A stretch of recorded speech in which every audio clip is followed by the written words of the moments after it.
स्थानिक स्वराज्य संस्थांवरती इंडिया ब्लॉकमध्ये चर्चा करणं हे मूर्खपणाचं आहे.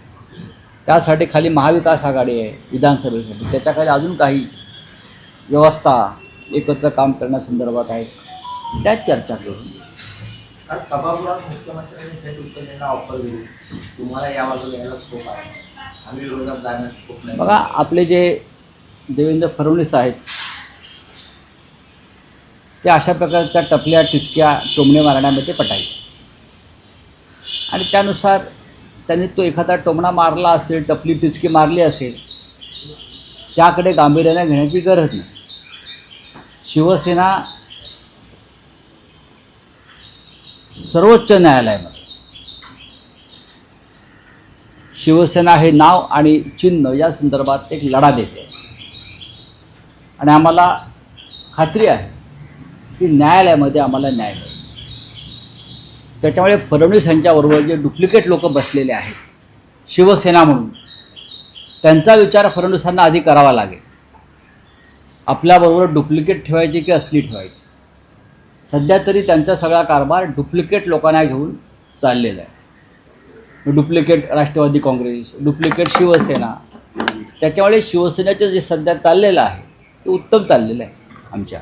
नाही, पण फडणवीसांची ऑफर किती गांभीर्याने घेता? अजिबात गांभीर्याने घेत नाही.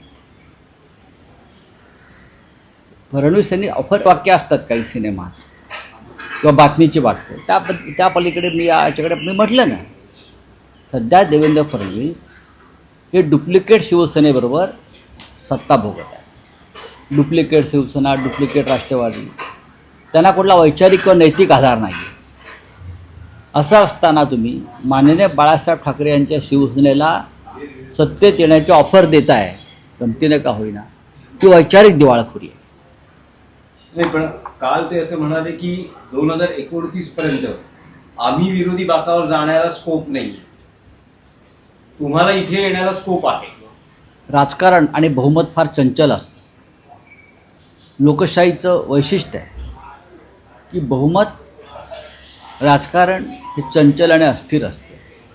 उद्या काय होईल ते सांगता येत नाही. नरेंद्र मोदी देशाचे पंतप्रधान हे प्रेसिडेंट ट्रम्पच्या दबावाखाली येऊन दहशतवादाविरुद्ध युद्ध थांबवतील असं कोणाला वाटलं होतं का? तर आम्हाला असं वाटलं होतं की एवढी 56 इंचाची छाती असलेला पंतप्रधान आता युद्ध सुरूच आहे तर लाहोर, कराची, इस्लामाबाद, बलुचिस्तानवरती तिरंगा फडकवूनच गप्प बसेल. असंच त्यांच्या गर्जना आणि आरोळ्या होत्या. काय झालं काय? आज त्या विषयावरती